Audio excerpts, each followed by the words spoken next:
Unlock. Button. Open camera. Unlock. Button. Unlock. Phone. Mail. Phone. Okay. 6. Phone. Voicemail. Selected. Keypad. 5. 5. 4. 4. 0. 0. 2. 2. 6. 6. Home. Screen lock. A very good afternoon to all of you. So, according to the UN statistics, there are over 1 billion people with disabilities across the world. Until this century, these people, all of us, are primarily dependent on others for even the most basic of things, including reading, writing, and traveling. But this century has seen remarkable technology that seeks to make people with disabilities much more independent and productive members of the society. What I just demonstrated to you is one example of the various assistive technologies that exist today. This is called VoiceOver. It comes inbuilt as a part of the iPhone and allows someone who is blind or visually impaired to use all the functionality and all the features of the smartphone. It speaks out whatever's under your finger, and then you're supposed to double tap if you want to launch an application or select an option. Several other assistive technologies exist.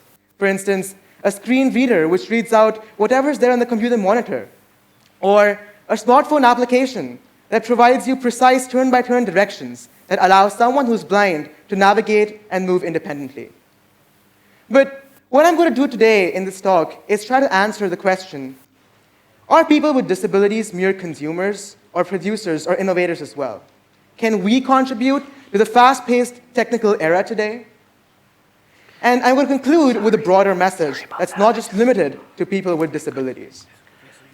But before I get too further along in my talk, I wanted to share a bit of my life, my experiences over the years. I completed my high school in Delhi Public School, Arkipuram, Delhi. My school was the most supportive and inclusive as it could be. I was involved in everything, from painting competitions to dramatics, from music competitions to debates, elocutions, Model UN, and whatnot, everything that others did. Everything was as ideal as it could be until the 10th grade, when I had to choose a stream or an educational track for the rest of my high school. I was confident about my choice. It had to be sciences. I've been passionate about the subject ever since the 8th grade. But the central board in India thought my decision to be the worst possible. They're like, blind students studying science? Have you lost it? Not possible. And it took me over 30 fervent appeals, 9 months, 3 demonstrations for the chairman of the board, and an NGO campaign to finally allow me and other students to pursue science. And in November 2010, the board finally issued this circular that now allows all blind students throughout the country to pursue sciences in 11th and the 12th grade.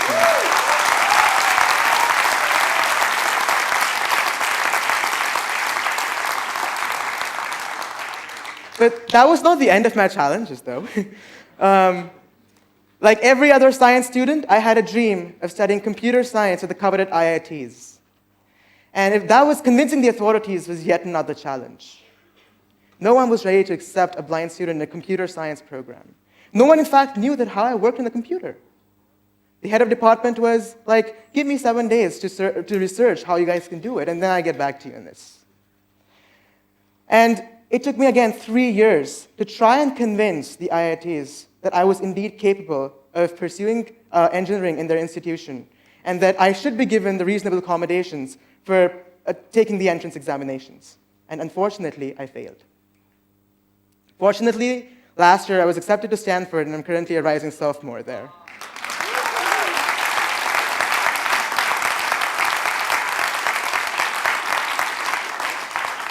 But what I really want to highlight here is the lack of knowledge and insensitivity that continues to prevail in a large chunk of our society even today. We call ourselves, again, a progressive society, and we fail to understand very simple things, very obvious things. The simple reason being that we do not want to put ourselves in others' shoes and try to look at the world from his perspective. Again, convincing the authorities was not, again, the only challenge. I was actually the first blind student in India to pursue sciences, and so did not have any role models to look up to for help. So pretty much, I had to figure out my own little ways of doing stuff. be that managing complicated diagrams in physics to to structures in organic chemistry, from graphs and calculus to managing practicals in physics and chemistry. It was all a very big challenge. I was indeed fortunate, though, to have very supportive teachers at my school and my school administration who were always with me. And we developed several new conventions that supplement the international conventions, standard conventions, that allowed me to not only understand, but also represent all the chemical molecules and all the diagrams on the computer without drawing them. That was just one thing. I was again in another challenge when I was in a calculus class and I could not visualize a curve. And that is when I turned to the West and I looked at the software available there that allow blind people to understand curves. Unfortunately, all of those software costed over $1 million. And that is when I thought to myself, who innovates? People like you and me, us, like end users. And that is when I decided to use my programming skills and come up with my own software that can benefit me and other students, other blind students in developing countries who cannot afford the software developed in the West. And that is when I came up with a software suite that I call STEM Made Easy, where STEM is science, technology, engineering, and mathematics. The software suite consists of two software, the audio graphic describer and the verbal image describer. The audio graphic describer takes in an equation corresponding to a curve and converts that into the corresponding tonal representation or audio representation using a variation in the frequencies of those notes. It uses 21 musical notes.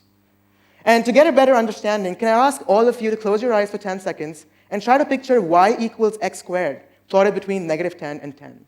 Just see how well you can picture that. Well, I hope you guys are able to get a reasonable, accurate picture of the graph. But this is how I would try and interpret the same graph using the variation in notes. Y equals x squared between -10 and 10.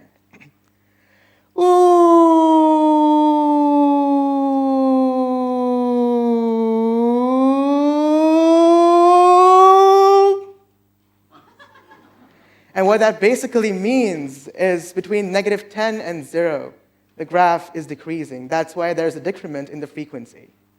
At 0, that's a constant.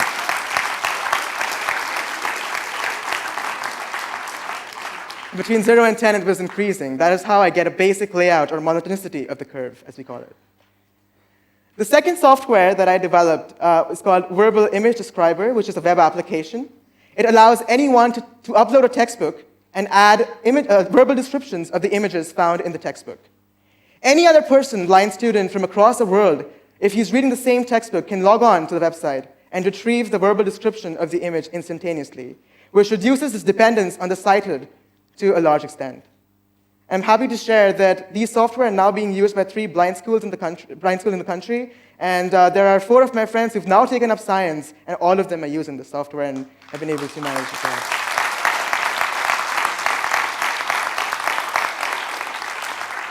And it's not just about me. There are millions of people, I mean, not millions, but several people who are innovators, people who've done tremendously well, who've developed such wonderful applications that not only benefit people with disabilities, but also people without disabilities. From a pair of shoes that provide you a sense of directionality using haptic feedback or vibrations, to games that everyone can play. So, I mean, it's pretty much clear that people with disabilities definitely can be innovators and producers of technology as well. But let's face the reality. There are very, very, very few people who actually get to innovate. And the simple reason, the attitude of the society, the lack of opportunity, and the lack of awareness and sensitivity. I'm actually reminded of a story here. I was in the 10th grade when I almost got a 0 in one of my internal assessments. And I was topping in the class in all the other external examinations. I approached the teacher, and the teacher had been teaching me for 2 years. And I was like, why did I get a 0 in my internal assessment? I'm always so attentive in your class. And the teacher's answer was, well, I see that you always put on your earphones when in my class. So you're listening to music. You're not listening to me. So I cannot give you anything more than 0. The teacher failed to realize that I was using a screen reader even after teaching me for 2 years, and even after grading my examinations, which were all computer hard copies. This is the lack of awareness that all of us need to get over. And here, I just don't want to restrict myself to people with disabilities.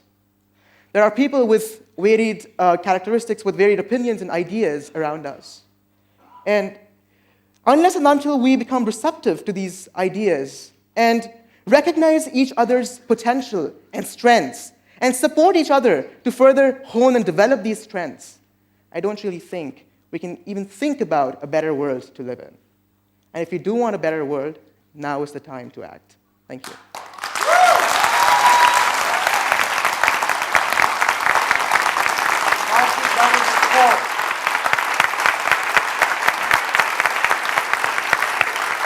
You're getting a standing ovation.